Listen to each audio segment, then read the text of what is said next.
This episode is sponsored by Powerhouse, a British-Aussie duo in Australia with a wealth of business experience. Whether you're just starting out, run an established business, or you have a wicked idea and you don't know where to start, get advice on everything from strategy to digital. Go to www.powerhouse.com.au. This episode is sponsored by Journey Relocation Agency.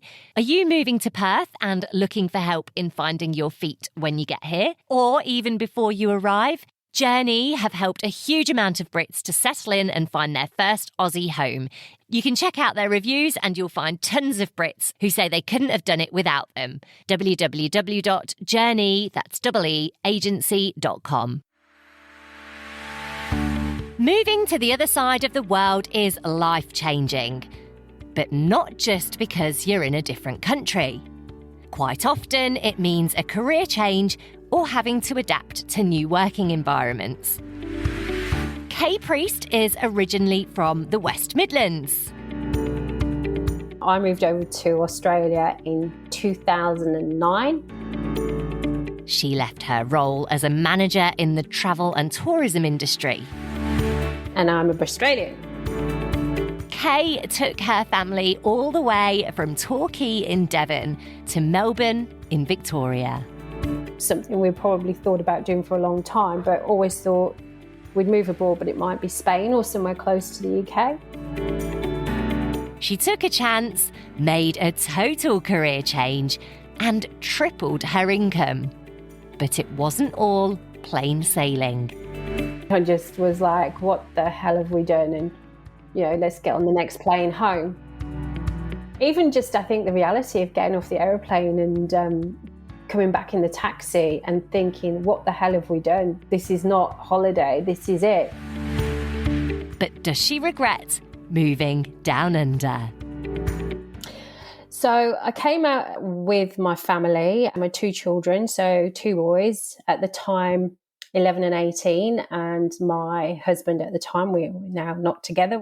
It was a good time probably for my younger son and the most difficult time for my eldest son, being 18, because obviously he was well established in his friendships. But that said, now that we're here, Australia is definitely their life. The little one is 24, he's a fully fledged tradie and just bought a house. And then my oldest son recently bought his house down in a beautiful place called Mornington on the beach. So both have settled very well. They have their partners, they have their homes, and Australia has been a really good life change for them. So what visa did you come out to Australia on? My dad had a sister who moved to Australia as a £5 pom and hadn't really known too much about her. And she came out to the UK on holiday and got on very, very well. And she said, why don't you come out for a holiday?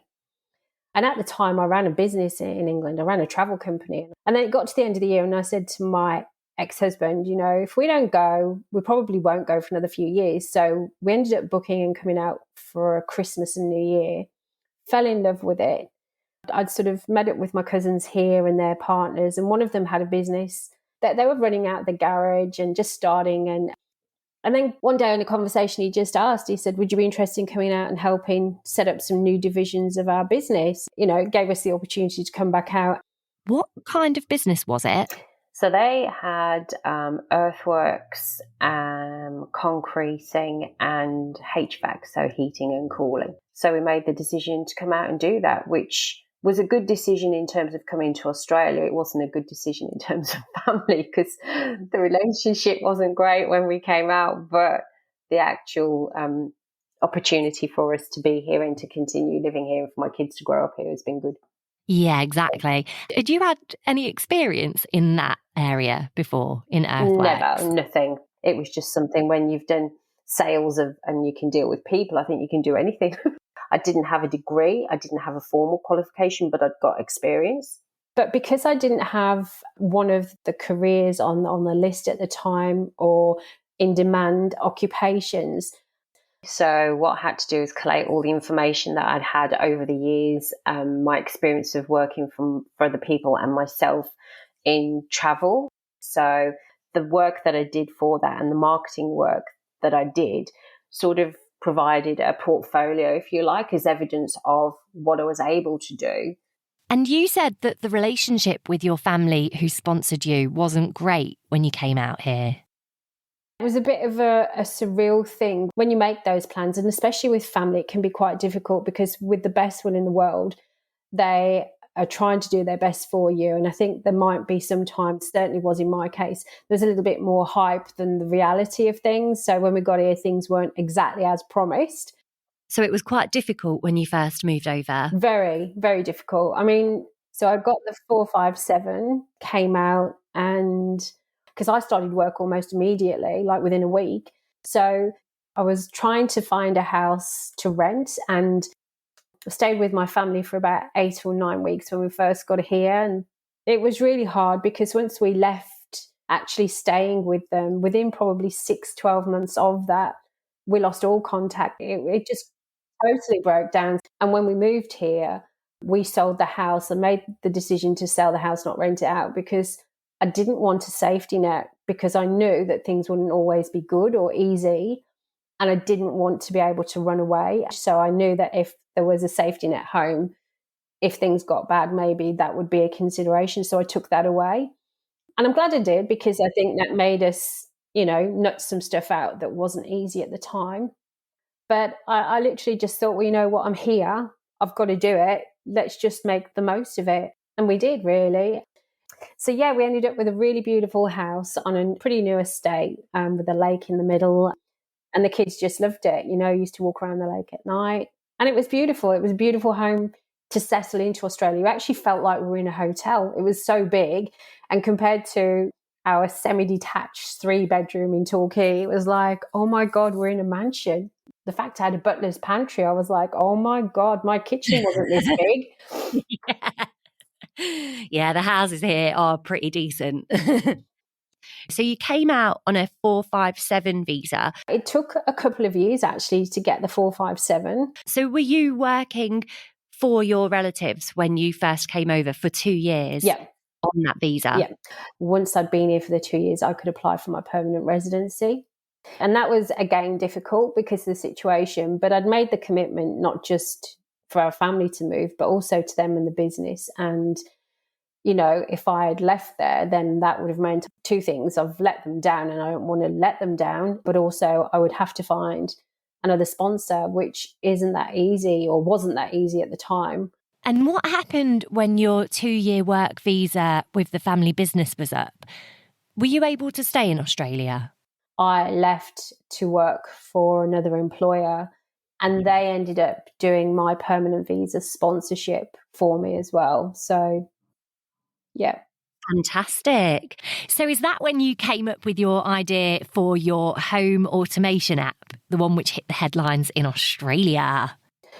During that time, I met someone that worked at the same place. He had great vision. He'd been in that industry for a number of years. We ended up developing software and a company for home automation. Back then, there weren't really too many platforms that enabled you to control, multiple products in one place using one app. So it was very unique. And we actually ended up doing the Melbourne Home Show and profiling this there. And we didn't realise, but there was a guy there from Microsoft.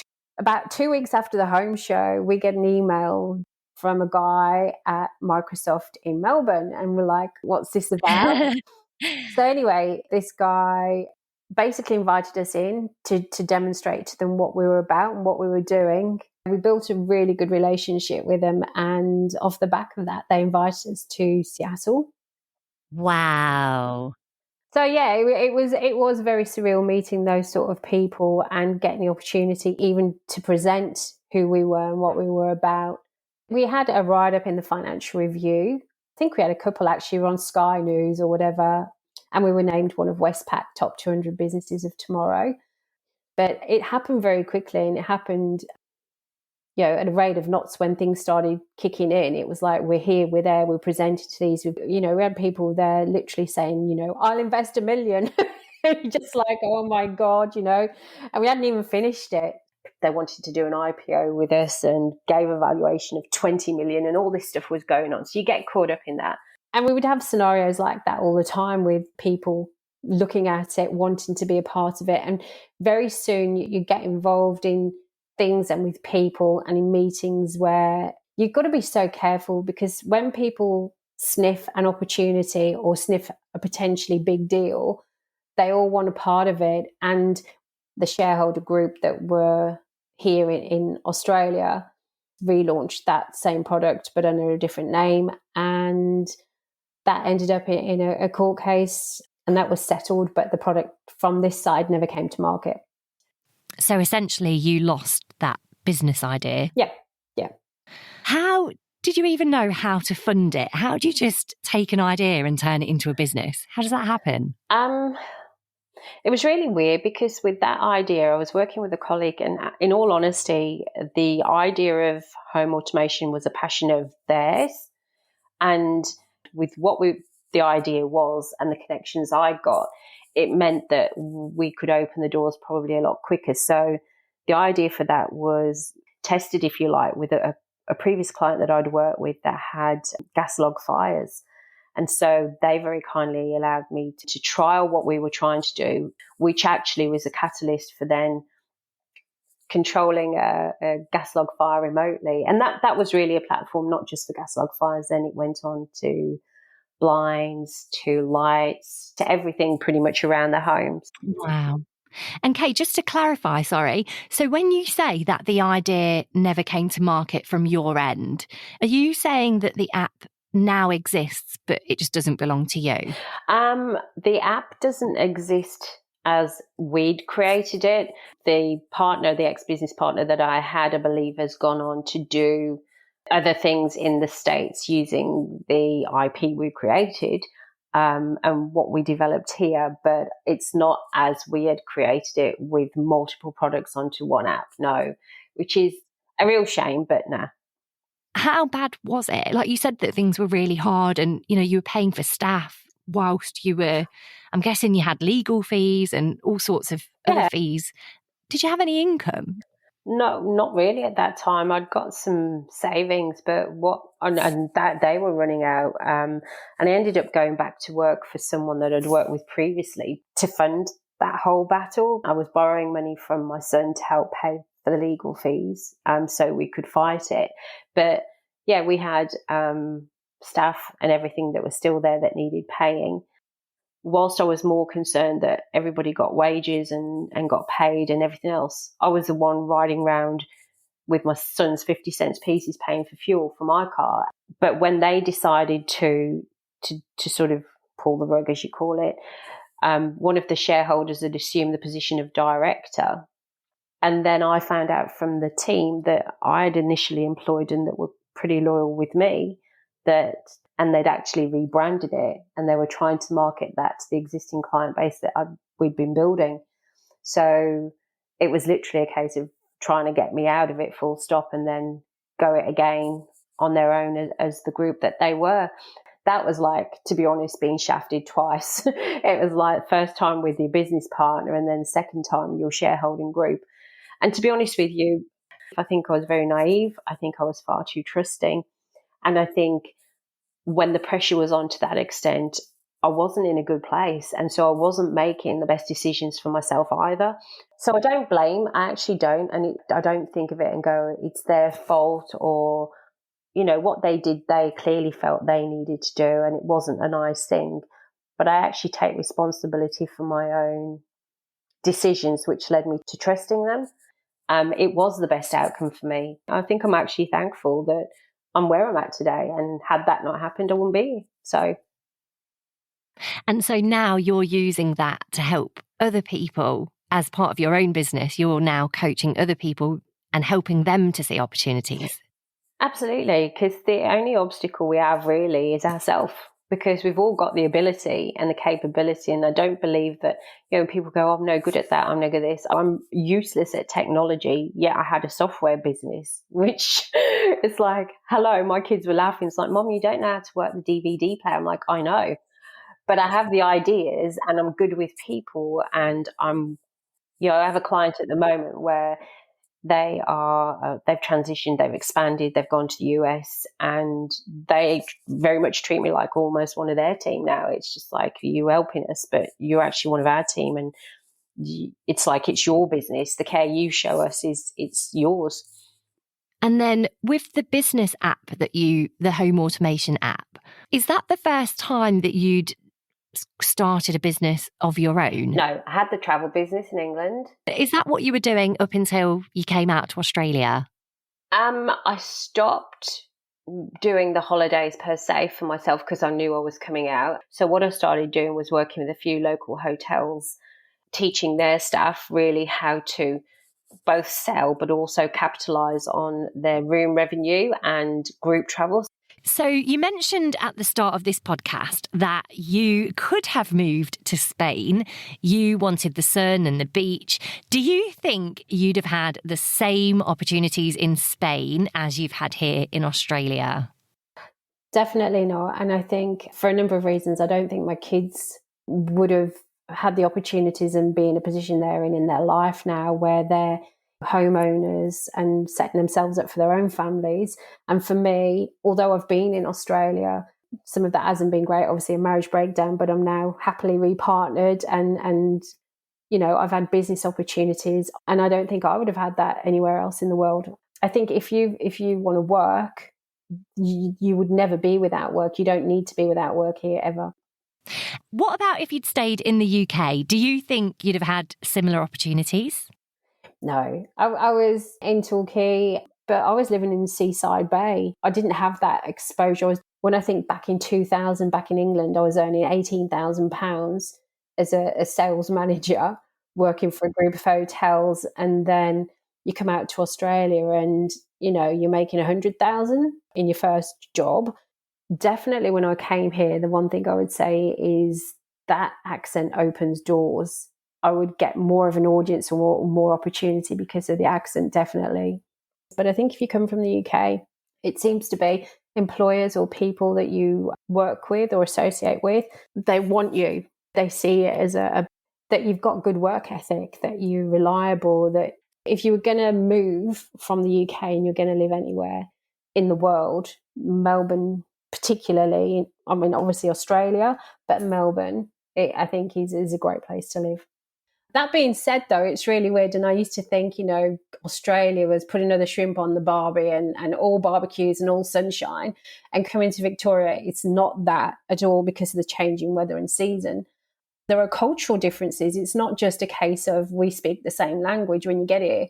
Things are very different. And I think you don't always think about those things. You just think, oh, I'm going to Australia, I'm going to live in the sun and the beach, and I've got family and friends still there. All my family and friends are still there, really. And you miss that. You miss the familiarity of it. I miss Next. I miss Marks and Spencer's prawn sandwiches and things like that.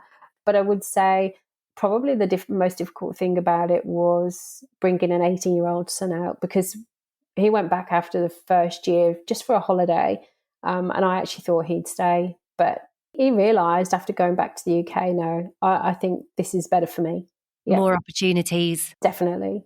Well, they've got a nice supportive mum, so that's great. Well, when you're dragging them the other side of the world, you don't always feel supportive. You wonder what you're doing. You think, have I done the right thing? Is this selfish? We're taking them away from their families.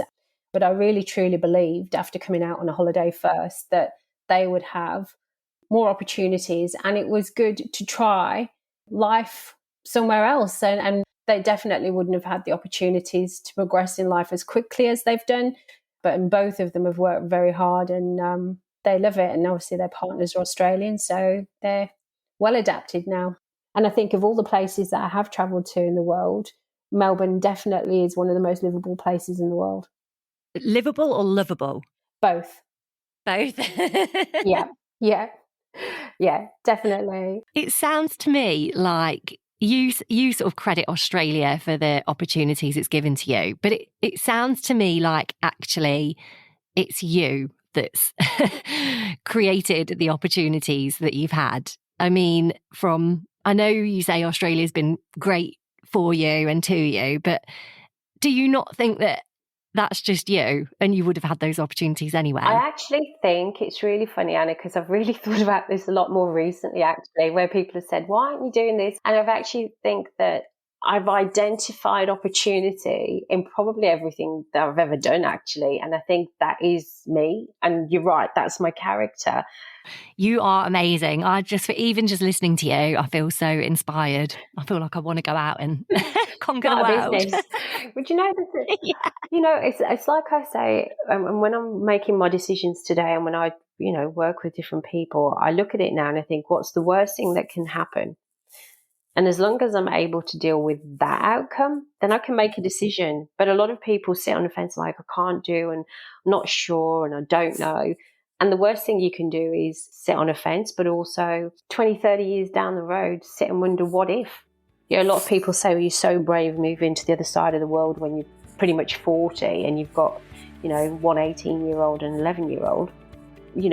Had we not done it, I wouldn't have had, really, when I think about it, I thought I had a lot of experiences in England. Since I've been in Australia, it's been like a roller coaster of adventures. And I'm more of the space now where life is for living. So it's like I'm probably more at peace with life and who I am and where I'm going than I've ever been. Kaye's experiences in business have inspired her to help others to avoid getting into situations that she did. So Kaye has set up Powerhouse, where she offers advice and coaching to businesses and to people starting out. If you're interested in having a chat with Kaye, or if you want to learn more about the services that she offers, check out the links in the description wherever you're listening to this podcast. And they're also listed on the BRITstralian website.